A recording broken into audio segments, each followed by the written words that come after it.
মুক্তিযোদ্ধাদের সন্তান পর্যন্ত যারা আছে তারা কোটা সিস্টেমে যেটা করেছিল, that was very good, nice thing. কিন্তু একটা দেশের আজকে 52-53 বছর বয়স হয়ে গেছে, স্বাধীন হয়েছি, তো সেই সময় যদি একটা ছেলের বয়স থাকে 12 বছর বা 14 বছর, ধরে নিলাম 12 বছর এসে একটা রাইফেল তুলতে পারে, বিতর্কেও যেতে চাই না। আমার কথা হচ্ছে যে 12 বছরও যদি ধরা হয় তার বয়স, তাহলে আজকে 53 আর 12 কত হয়? 65।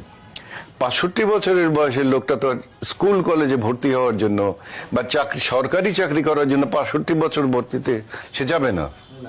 কাজে এরা যারা এই কোটাটাকে রাখতে চাচ্ছে, তারা তো মুক্তিযোদ্ধাদের জন্য রাখতে চাচ্ছে না, তারা নিজস্ব স্বার্থের জন্য রাখতে চাচ্ছে।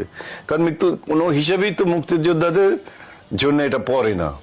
তার সন্তানদের জন্য যদি দিতে চাও, সেই সন্তানরা প্রায় দেখা যাবে যে সত্যিকার ভাবে যদি একজন আমরা ধরতে চাই যে 20 বছর বা 22 বছর, তাহলে 50 আর 20 70 বছর, 70 বছরের ছেলের যদি বাবা হয়, তাহলে ছেলের বয়স হয়ে যাবে 40 বছর বা 45 বছর বয়স। সেও এখন কলেজে যাওয়ার জন্য বা সরকারি চাকরি করার জন্য সে যাবে না, কারণ তার তো বয়স থাকবে না, সেটা যাবে না। তাহলে এই কোটাটা কাদের জন্য থাকছে? সো এই কোটা ফর ফ্রিডম ফাইটার্স, এবং যেটা ফ্রিডম ফাইটারদের সম্মান করার জন্য এবং তাদের ছেলেদেরকে, সে ছেলে মেয়ে সবাইকে দেওয়ার জন্য কোটাটা দেওয়া হয়েছে।